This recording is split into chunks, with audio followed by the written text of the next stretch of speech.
Welcome to C-Suite Elevated, the podcast by Broadview Talent Partners, where we work with boards and organizations across the country to identify and place senior leaders and to support executives as they step into their next chapter of leadership. I am Christie Angel, Managing Partner at Broadview Talent Partners, and your host. Today's conversation is about one of the most overlooked aspects of executive search, strategic communications. Too often, organizations spend months planning the search process, interviewing candidates, and negotiating contracts, but only a few hours thinking about how they will communicate the transition. Well, as I see it, that's a big mistake. And today I am joined by a friend, a former colleague, and a frequent collaborator, Dan Williamson. Dan is a skilled policy advisor, communicator, and writer with Werth PR. And as Senior Vice President since January of 2015, Dan has helped many organizations announce departures, arrivals, manage strategic communications, and crises in a few instances. Welcome, Dan. Thank you, Christy. Good to be here. Okay, Dan, let's just get right to it. So today we're going to talk about how the communications can help tell the story of a transition, whether it's a going or a coming or both in many instances, and tell the story thoughtfully, transparently, and strategically. So let's just start from the beginning. Why do these communications matter? They matter for a number of reasons. Every time there is a leadership transition, it creates some level of anxiety. The anxiety can be for a number of reasons. In the best case scenario, that anxiety is because you've had a successful leader who's been there for a long time, ready to go into retirement and pass along the torch. Even in those situations, which are in the best situations, the best case scenarios, there's anxiety about what comes next. There's been this leader who has had some level of success, some level of comfort, both internally with the staff, externally with stakeholders and donors and supporters for all this time. There's that uncertainty of, will this continue? Will it change? Will it not be as good? Well, then am I going to get a mean boss? Right. In the worst case scenario, you have a person who is leaving under difficult circumstances. Maybe it's something you can talk about. Maybe it's something you can't talk about. And there are those decisions about, okay, we have to explain the awkwardness of this departure in a way that does not make folks lose faith in the organization. Right. Because, and I've heard you say over time, Christy, is that no matter the leader, there's the organization which is separate from the leader. That's right. So every transition is an opportunity to remind people, yes, leaders are important, but this organization is bigger than that. So in each case, there's a story to be told about the organization.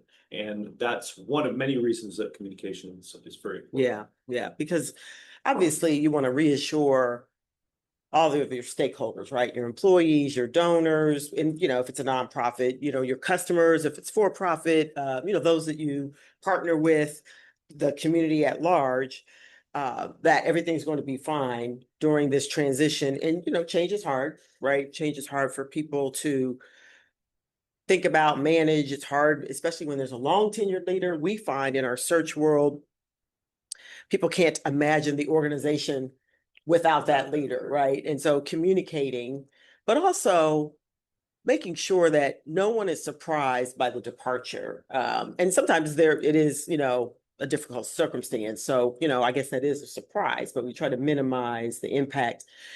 Also in the search world, I like to have as smooth as possible, communication plan, strategy, announcement, because it also signals to candidates. I mean, we're in the business of placing, people in roles. It signals to, potential candidates, this role is going to be available at some point in time. So, it's a bit of a marketing tool as well. So, okay, so let's talk about the details. So you mentioned departures, and we talked about the circumstances. Yeah. When you are thinking about those most sensitive moments in the departure, Like what comes to mind? Like what's the first thing when you have that conversation with the client, let's say, and you're talking to the outgoing leader or you're talking to the, the board chair, the person that's doing the search. Like how do you set that up? Yeah, I always ask, I would say ask, what are the circumstances of the departure? And sometimes I don't always get the full truth. Right. Sometimes I find out there was more to the story later. Uh-huh. But I ask that question and that helps me know, okay, what is the official story we're telling here? Then I ask how how are people going to feel about this? What anxieties might this provoke? What kind of reaction from different quarters are people going to get? For example, one thing that probably a lot of organizations aren't thinking about is while everyone is focused on, some people are focused on the outgoing leader, the importance of getting the best person. Sometimes there are folks thinking about the appointing authority saying, ooh, I know someone who I want to get a job for. I know someone who wants to land a plum appointment Right. for a close friend or someone who was here who they're trying to move over there. Right. So sometimes there are folks who may not be thinking about the best interest of the organization and may be thinking about their own best interest or their friends or colleagues' best interest. Mhm. And so, so what kind of vacancy is this? Yes. Is this the kind of vacancy that will create a little buzz about, ooh, who's going to get it? Who's going to get it? And that can create its own challenges. That's true. That's true. You and I have been a part of both of those kinds of things in our previous roles and in the role that we serve in now.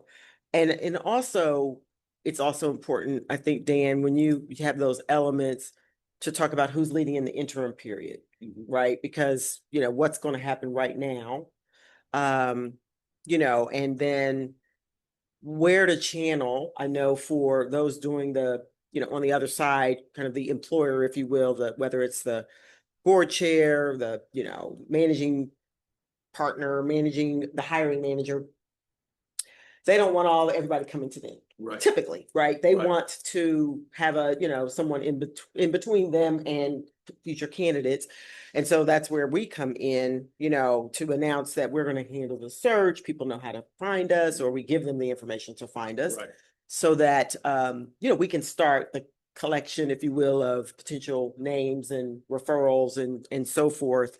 And to speak a little bit about the future maybe of the organization. Sometimes we can't do that in the departure announcement, but I think it sets it up. Don't you Yeah, you think? can set it up, and there's always, when I think about the announcements that you and I have worked on over the years, there's important to you start with, celebrating, hopefully celebrating the person departing in the best circumstances. That's what you're able to do, celebrate that person, lift that person up, talk about their accomplishments. And then you've got kind of the role, and that this is usually played by the board chair, with a quote from the board chair, an interview with the board chair, where their role is to thank the outgoing leader, but then show utter confidence in the organization going forward. Here, we've got this search underway. We've got this reputable search firm who we've already engaged. Here's what the process is going to look like. It calms people. It makes people see, okay, there's change. It's big change, but somebody is steering the ship. Yep. If there's an interim, we've got this solid interim person who's going to do a good job. All of that is part of that departure announcement. So it's not just the potentially negative news of, oh, someone's leaving. Yeah. It's someone's leaving and good for them. Look at the great shape they've left us in. And we're looking to the future, and we're already beginning the process of setting us up for even greater years in the future. Yeah. Okay, so what happens? We're going to talk about arrivals, and I think people are always ready to announce arrivals, right? The new person. But what happens when it's difficult to get the outgoing leader, assuming it's a good, solid planned departure, they're going to a new role or what have you. Yeah. What happens when we can't get them to, because you and I have been in these situations where maybe the outgoing leader, humble, as they are, and great leaders, they're kind of like, it's not that important. People know that I'm leaving. People know that it's time for me to leave. And we can't we really can't. It takes us a minute to get them to understand The outgoing to participate in in the announcement. process. Yes. Yeah, yeah, and I think that's when that's when you really have to engage the board to say, look, this isn't just about her, Or the him, outgoing right, leader. yeah. It's about the organization. Yep. And frankly, it doesn't really matter if the outgoing leader doesn't want to participate. This is important for the organization. So this is part of their job. Yeah. And so Yeah. I think that there comes a point where, in a very respectful, polite way, in a way that, you know, is very deferential to that person, say, this is important. Mhm. You may feel like this isn't a big deal, but you've meant a lot to people. Yes. You've meant a lot to this organization. Yes. And it will do a disservice, not to you, but to the organization if we don't do this right. And That's so right. that kind of, there kind of probably needs to be a little tough love in that kind of situation. Yeah. I know, you know, in my setup of the search or my search planning meeting, when I ask about the, you know, who knows about this, who's aware, because we start a search after the search planning meeting, we start with discovery calls. And the worst thing that can ever happen for our firm is that we start the discovery calls and someone says, well, I didn't know that so-and-so was leaving. Yes. Oftentimes, even in my email to those individuals or stakeholders that you know I'm going to be speaking with about the organization and the future of the organization, I attach the outgoing leader, I mean the announcement, because I want to be sure, you know, sometimes people don't see it in the news or what have you. And I just don't want to be the one that shares this news, and I want there to be a little bit of, you know, lag time in between so they can sit with it and think about it. Um, it's just such an important part. And, you know, you and I have also been a part of some instances where the announcement maybe didn't get made or didn't get to all the people that it needed to get to. How do you, so how do you advise your clients, like around who needs to see this, who needs to get it? Plus, where do you, what news outlets are typically interested, typically?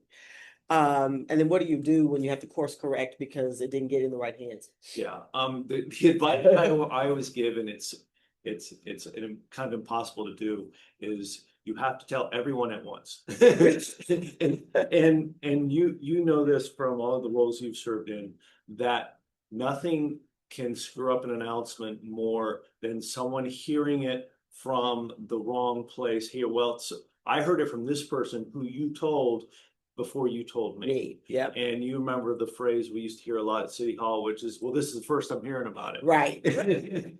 And that can make an announcement difficult, because what you have there sometimes is someone's ego is hurt. Yes. That I didn't find out as soon as this person, who I think of as no more important than me. Yes. And so then they're looking at this whole thing with a chip on their shoulder. That's right. So someone new comes in, and instead of like wanting to give them the benefit of the doubt, their posture may be, well, I don't think this process was very good anyway.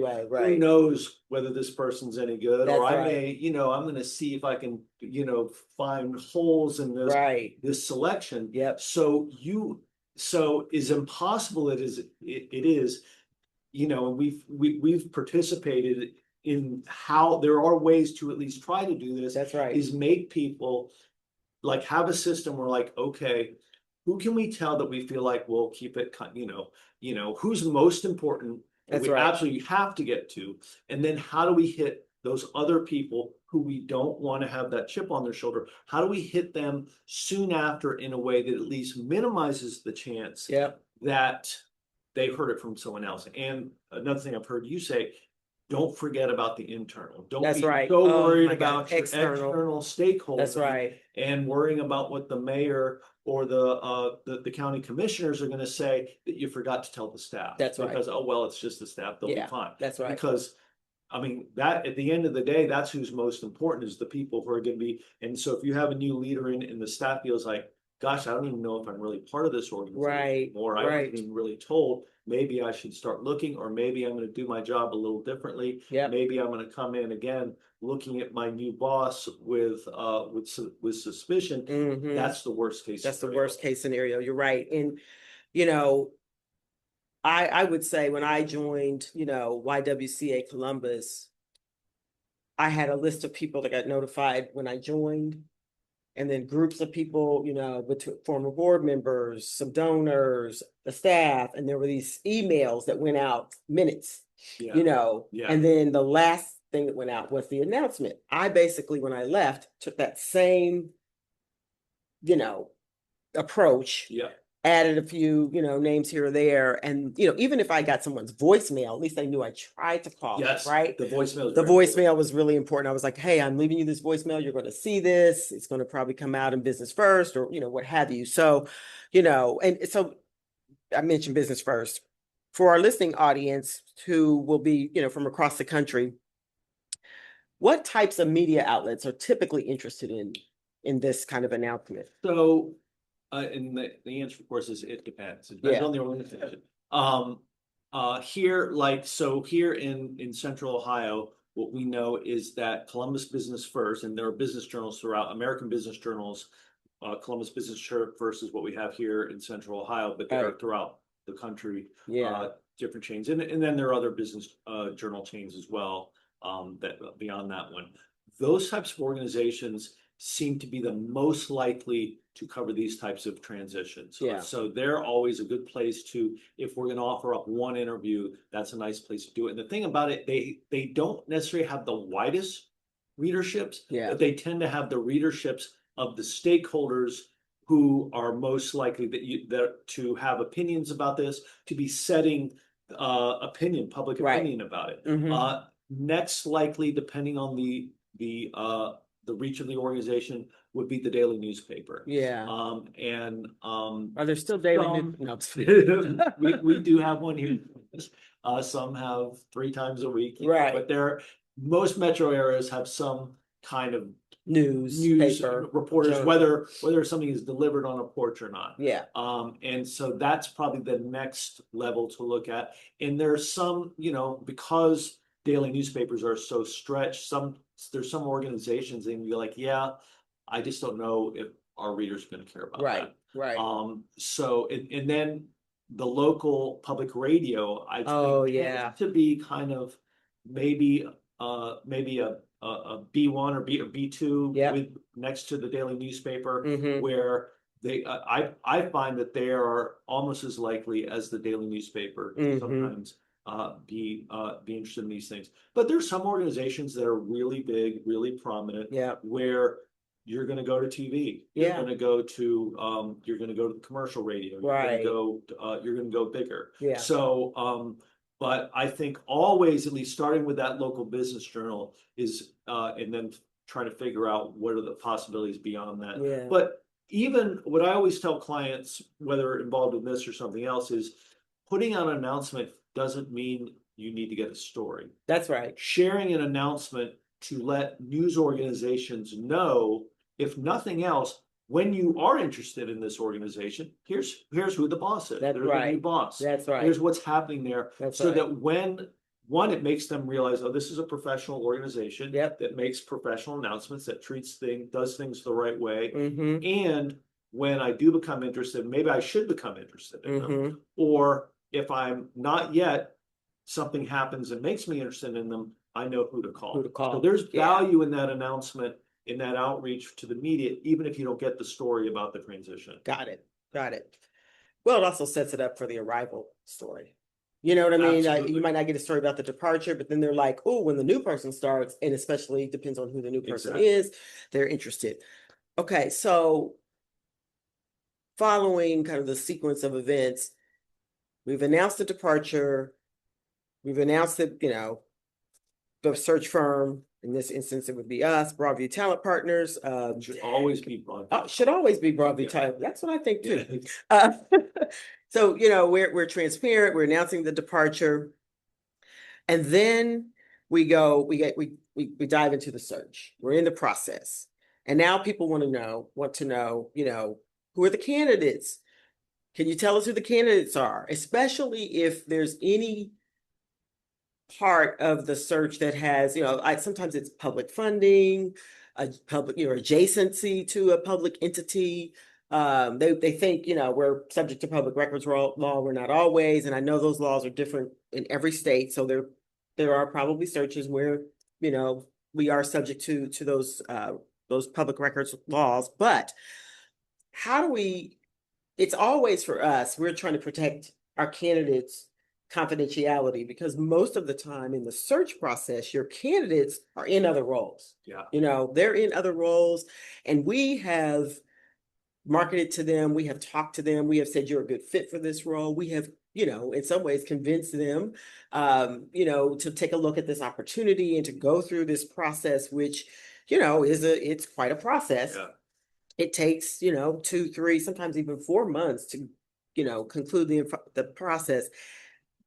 How do organizations, when they get those calls, like, and the misconceptions about you have to announce who the candidates are and so forth, how do they navigate that? So this brings to mind a project I did for a pretty big public agency in town. I'm gonna say it was about 8, 9 years ago, where there was a search, and what they did in this, I don't know if they did a search firm or not. You weren't in the, I wasn't in the field. They couldn't hire us. You weren't yet enough.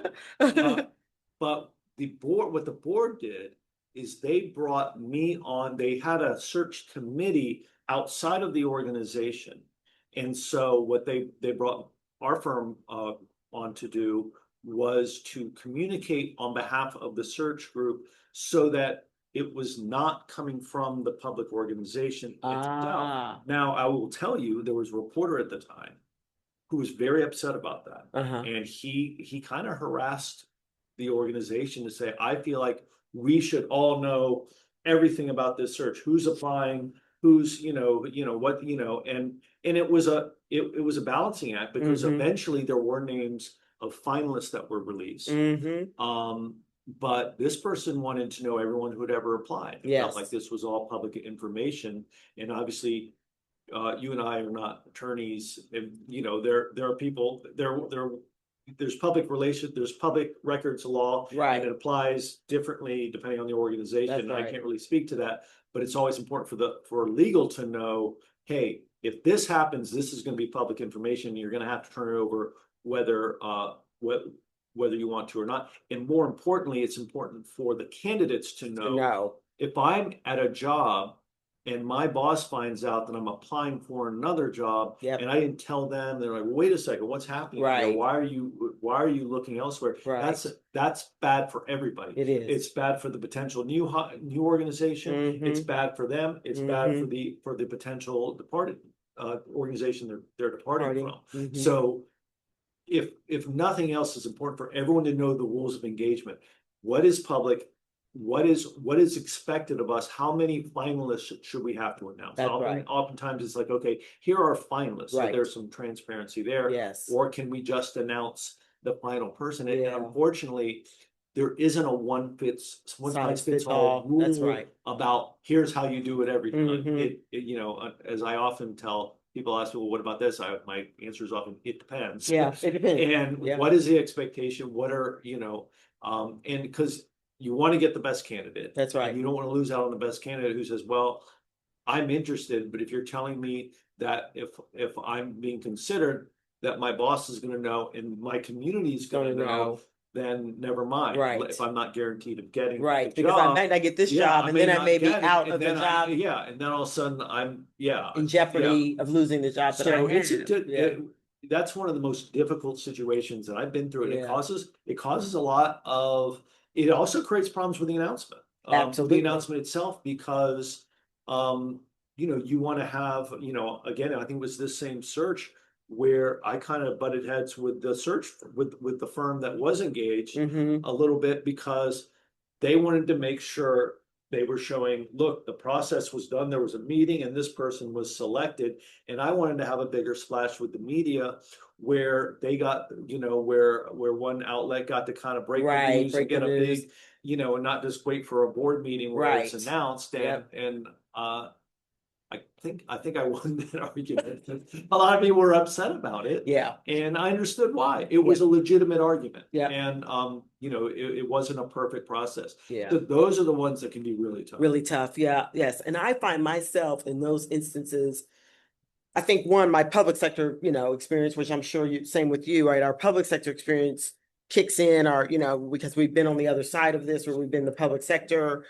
And, you know, we've had no choice but to share information, but also, you know, we've had to, we understand why it's important for the public to know in certain instances and so forth. But I've also tried to be that calm advisor to the search committee to say, if this happens, you know, here are some potential avenues or channels we will take, and to have someone like you on the search working with me when for a number of reasons, but certainly, you know, your advice is crucial.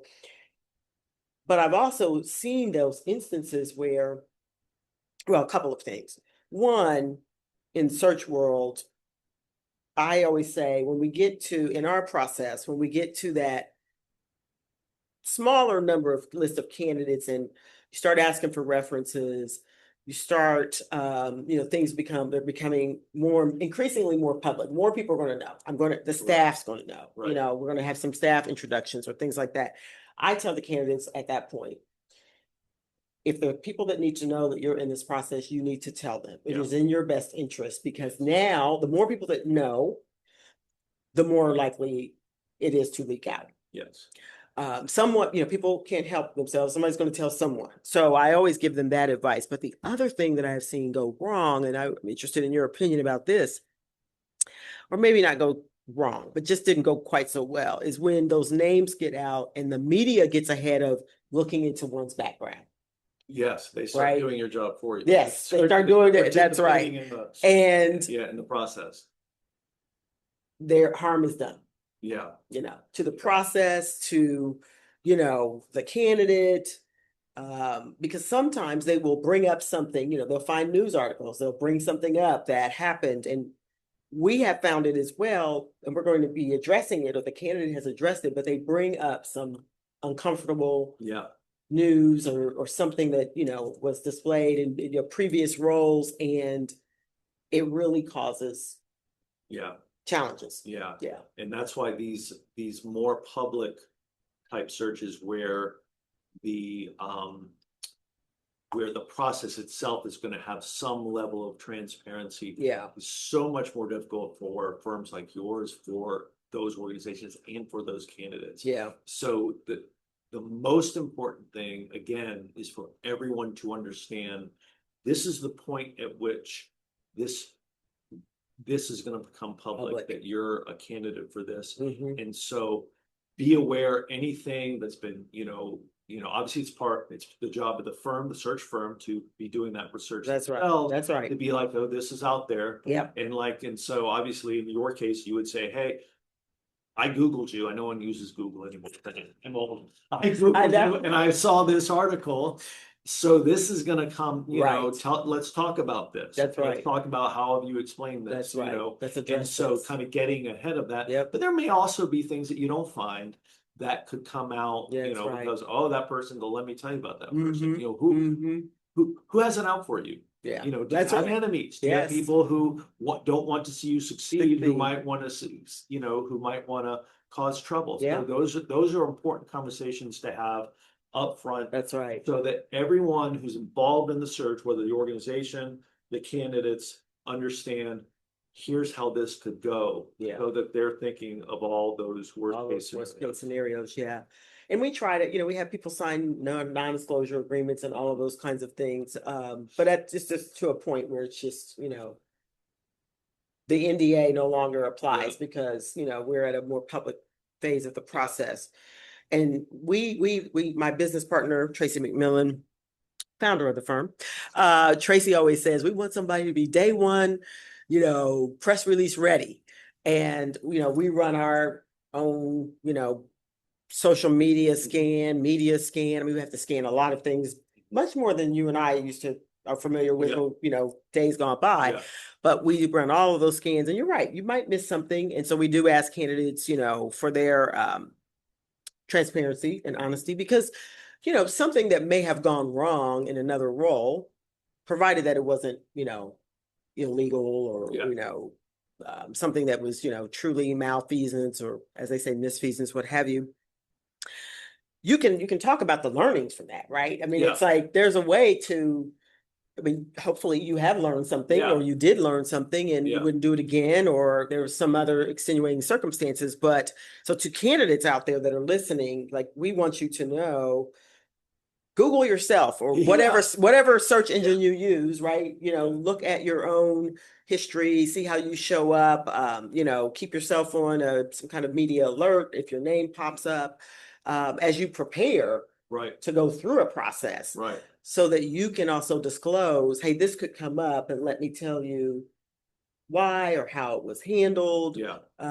You know, and search committees typically respect that. Yeah. Respect the honesty and the transparency and, you know, your learnings from it, and that you grew, and they are ready to move on and, you know, talk about the current role that, you know, is in front of them. So now we talk about, let's say we've gone through the process. We've got our candidate, our top candidate, and we're ready to announce the new leader. Mhm. I call you and I'm like, Dan, the process is concluded and we have a new leader and we'd like to have you involved in the announcement. Where do you start and how do you prepare for that? So obviously you need you need the bio and all, and you know, and The all the good headshot, things, all the the fun headshot, all thing, that yeah. stuff. But the question I often ask both the board, I would ask you and ask the person is, what is it? What do you want the narrative of this to be? What is it you're bringing to this organization where you're just not a name?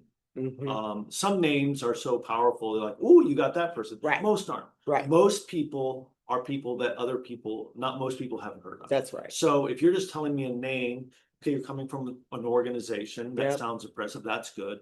But that third piece is, what is it you're bringing new to the organization that doesn't, that hopefully in most cases, it's not that we need to change the narrative of the organization, but we're also saying, hey, we're going in even better. We're going to continue the things that you like that we're doing. Yep. And here's this person with this new expertise that Mhm. we're going to do this even better. Or maybe we're even going to go in a direction we haven't gone before, Yeah. that we think our stakeholders are going to be excited about. Yeah. So that's something that I think a lot of folks sometimes leave out and forget about is how do I make this announcement more than just this person was here and we're bringing them and we're excited they're here and they're Right. clearly qualified. Right. I always like a story. I always like a Yes. narrative. What is it about you that you're going to tell a new story about this That's organization right.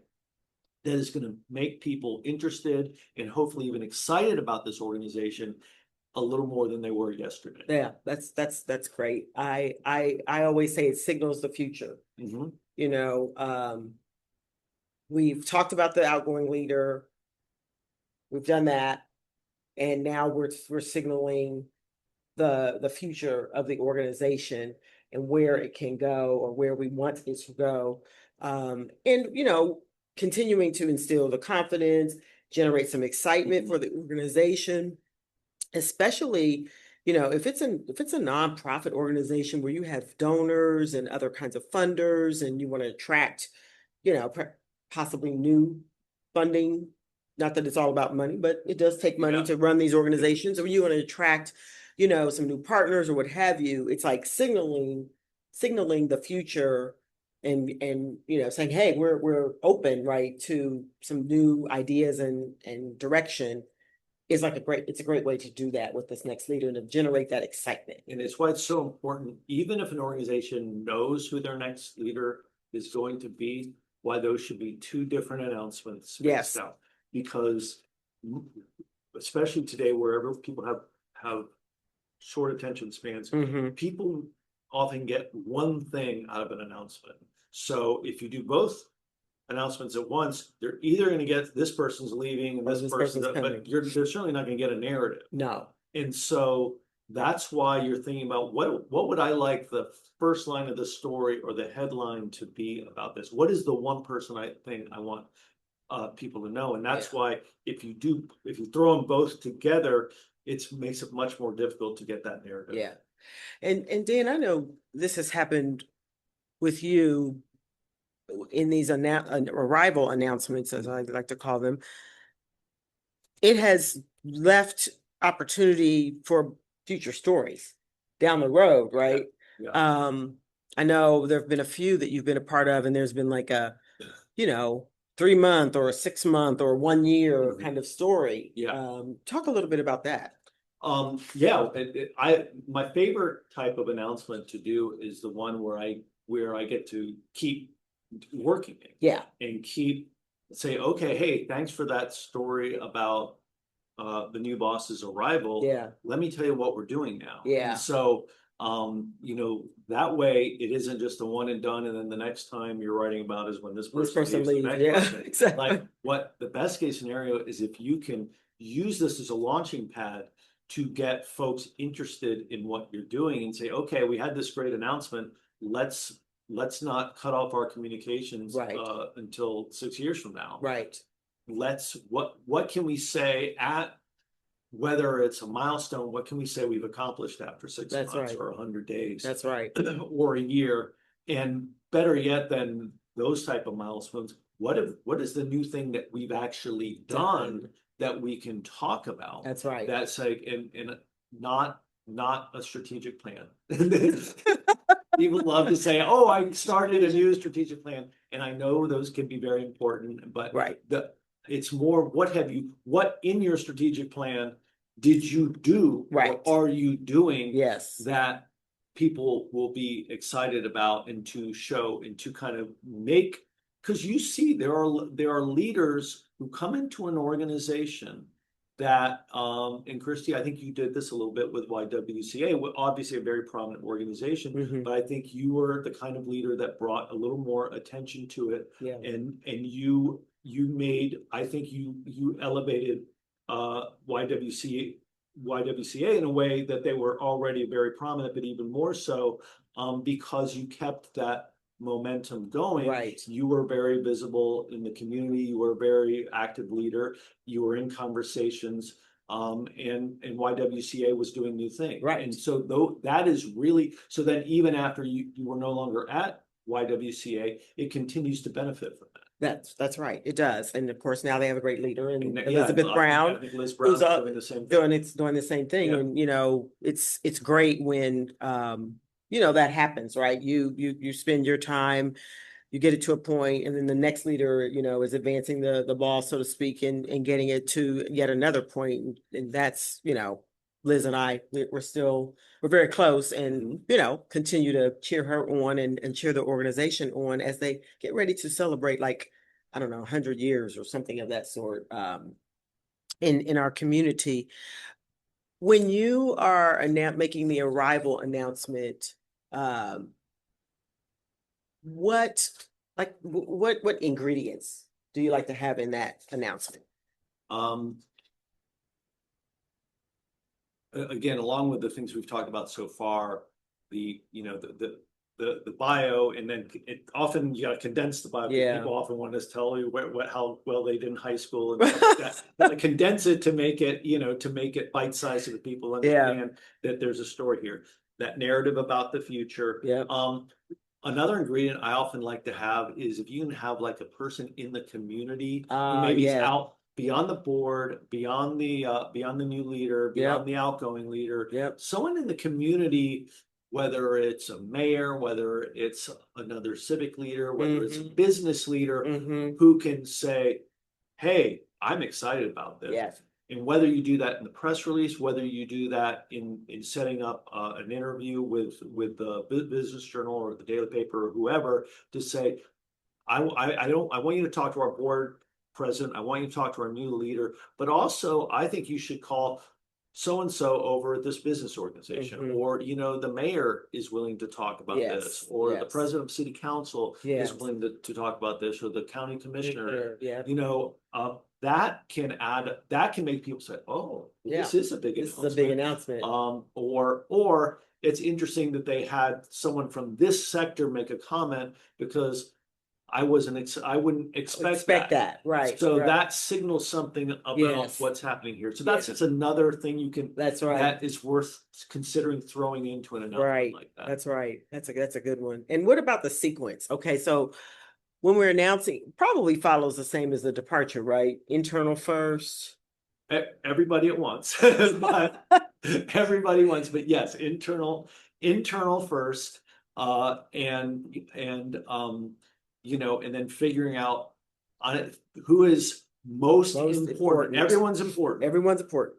Who is most important? That's that right. We don't want to hear from someone else. That's right. That was told before they were. Yeah, we don't want them to go to lunch at noon and be like, yeah, nobody called me or told me. You remember there was a local leader announced some, I'm gonna say 15, 20 years ago, that the mayor that you and I worked for didn't feel part of that. Yes. And it was a while before he got over that. There was It really a while was. before he decided that this person was someone he wanted to work with. Exactly. And it wasn't even his fault. That's true. It wasn't. It was the board's fault. Right. I remember that. And so how do we avoid those situations? Yep. Even if, I think you and I have talked about someone may not care who the new leader is, and you tell them, okay, whatever. But if you don't tell them, that's when you'll hear about it. If you don't tell them, so err on the side of over communicating. Yep. And like you said, if you can't reach them, just the voicemail. I'm trying to reach you to tell you about this. That we've hired At least they know, okay. Yes. Yeah, and then they can call you back, That's or right. they can be like, okay, I got the information, but they know you tried to do that. That's right. So you're right to your question. It is the same as the departure. Yes. It's who is most important to know, making sure that staff isn't being forgotten. That's right. Making sure that the most important stakeholders, and then there are those people that you can forward the press release. That's to. right. Hey, we're announcing this today. I want to make sure you saw it. That's right. Even if That's they're right. not seeing it. That's right. So the goal is always to anyone who cares to make them feel like, hey, wanted you to see this 1st. And it's inevitable. You're going to have the time when someone because you can't. It is hard. You can't tell everyone simultaneously. That's right. And there's going to be that time, and then it's just a matter of, I know we were just getting to you. Yes. We were just getting to you. We had told them, and now we're telling. And I got out there quicker. I see they've already told you. That's right. But you can apologize. Yeah. Sorry, we wanted to get to you sooner. But it is. But you're going to be excited about this leader. Let me tell you why. I can't wait for you to meet them. That's right. They're going to be excited to meet you. Yes. That kind of thing. You stroke the ego. That's right. I know when, sometimes I've even offered, especially when it's something Central Ohio related, because, I've worked and lived in this community, all my life. I've offered to help make those calls. I say, hey, I was part of your, discovery call. Let me call these 5 people for you. They'll appreciate they'll just appreciate hearing it before Business First or whatever news outlet sends a breaking news alert, which everything seems to be breaking news these days, but nevertheless, everything's breaking news. So, I will quickly get out there and, just help them because I know they've got a lot to manage. We talked a little bit about that story can help you with your first kind of 90 days or your first 100 days. I mean, news outlets like the first 100-day story, right? They like that. What other types of things should organizations think about when they're announcing a new leader? Are there other events or other activities that they should be thinking about? Some organizations will sometimes do like a reception we've helped clients do that before, a reception to announce a new leader, to invite, to again, make people feel important. Oh, you're being invited to meet somebody new. Yes. You and I have a friend who sometimes puts a dinner together with some small advisors, to like a small group to say, hey, here's someone who could use some advice. Yes. And so I think one thing that people in your position and my position can help organizations with is there are all these things that there are these processes to follow, but then there's additional stuff to make sure that this leader stays connected. That's right. In the community, knows the right people, has people rooting for them. That's right. And and kind of so whether it's a huge blowout thing or a smaller reception. Yes. And most importantly, those one-on-one conversations. It's very hard to be a community leader, to criticize publicly another leader if you know that that person came to you, invited you to coffee or to lunch, asked for your advice. It's then hard for me to be like, yeah, that person's not doing it good enough. Even if I may have criticism, I'm more likely to go to that leader with my criticism, saying, hey, you asked me for my advice.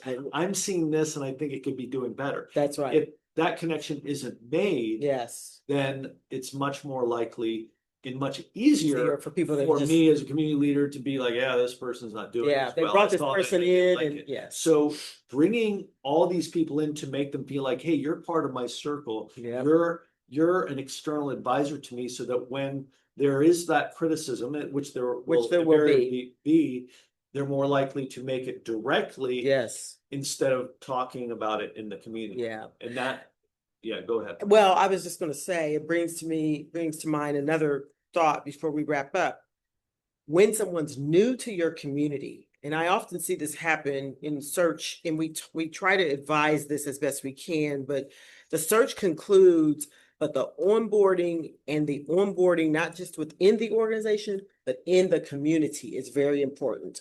That is like gold. For someone new to a community, it's difficult enough, right? I have to find out where I'm going to live and, all those things. But then who do I need to know? Yeah.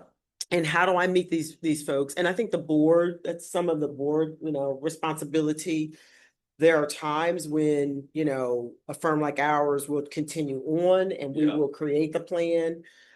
Because again, it goes back to, and I always start with the people that we call to say that someone was leaving or someone's arriving. I'm like, here's a list to start with. Yeah. But sometimes people need someone to be with them. It's like the door opener, if you will. Yeah. Where those relationships exist, it helps build that connection, makes the conversation easier. Yes. Makes for a better meeting. In those meetings, those are so important, and those are the things that can be spaced out and must be spaced out. Absolutely. Over time. Those are the things you can't do all at once. That's right. So that's where you really can make the more priority. Okay, in month one, because you have to learn the internal organization. That's right. You actually have to run the organization. That's right. And spacing out these meetings, these one-on-one meetings with certain people. But the nice thing is, even if the meeting is 6 months from now, you can get on the calendar now and make that person feel special. Be like, hey, so-and-so just started here, but she really wants to meet with you, and her earliest availability is in December. Right. So can can we get on your calendar, because we know how busy you are. That's right. And your calendar's probably busy till then too, because they're so important. So there's ways to do that, to come up with a list and let their executive assistant or their board member or whoever that relationship is, kind of set those meetings so that they're not being overwhelmed all at once. That's right. But yet there isn't that person who says, well, this person's been here for 3 months and hadn't called me. Right. Even if the meeting isn't 3 months I've not met now. them. Oh my gosh, that call. I've not met them. So-and-so had a meeting with them. Yeah, so-and-so had a meeting with them, but I didn't get a meeting. But if you know that that's on your calendar, you're like, oh yeah, I've got something coming up. I know. I forget what it is, but I know I'm meeting with them. That's right. That's right. And to the listening audience, don't be foolish like I was when I joined YWCA Columbus and think that you can get this done in 60 days. No, you cannot. And I realized it took me 6 months really to get through. By the time I talked to the staff and it was a 6-month journey, and I learned a lot. And from those learnings, then it allowed me to start thinking about some of the direction, new things we wanted to accomplish inside the organization. But I had to go through that process. And even though I knew that organization very well, and I know felt like I was pretty grounded in my community, people they had thoughts, they had a lot to share and say. And some of that, it all went into kind of a, if you will, I don't know, it went into a bag of, okay, now what are we going to do? These are the themes that have come out. And of the themes, here's the direction we need to go in, which was slightly different than what I thought we would be doing day one when even when I went through the interview process. Yeah. And it was some eye-opening, there were eye-openers for the board as well, but it was incredibly helpful, and someone advised me to do that. Yeah. Like you need to go through this process. Yeah. So, all of these things are part of I guess it's part of the first year, really, Yeah. the journey It of can the take new it, yeah, it leader. can all take a year. Yeah, it can. So one thing we've learned, around working with boards and other organizations across the country is this leadership transitions. They're remembered long after the search concludes. And, I think they remember how they were informed, if they were informed. Hopefully they have a good feeling about that, how they were included. And certainly if it's not managed well, I think, as you said, Dan, people remember. And sometimes that hurts the incoming Yeah. leader or can hurt the organization, and you have to try to overcome that.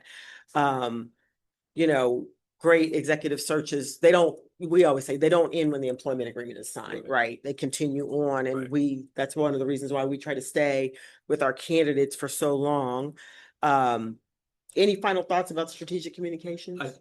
Just building on what you were just saying, every one of these opportunities, whether it's a tough one where someone leaves under tough circumstances, whether it's the perfect situation where you have a great person leaving and then the great exciting person coming in, all of them are an opportunity to tell a positive story about an organization that leaves an organization better off in the public's eye than before, even in these difficult situations. So just always remembering that there is a narrative here, some easier than others, but there is a narrative that we can craft here that will elevate this organization and if we do it right. That's right. That's right. Well, it's always a pleasure working with you, because I know that you're going to get it right. I'm like, Dan has to work with me on this, and some of the most difficult and some of the easier ones. So I appreciate your continued partnership. It's nice that after I don't know, we probably got 30 years of friendship, and working together in various ways. You were a tough reporter in my early years, but we won't talk about that. That we can continue to work together. And I want to thank you for being my guest on C-Suite Elevated today. It's been a pleasure to have you here and to talk with you, and I have to have you back on. Maybe we have to talk about some of our, I don't know, we've got some, things that we're working on now. Maybe we have something else to talk about here soon, but until next time. Thank you, Dan Williamson. With Werth PR, I'm Christie Angel, and this is C-Suite Elevated. We'll talk soon. Thank you, Chrissy. Thanks for inviting me on. Absolutely. Thanks for listening.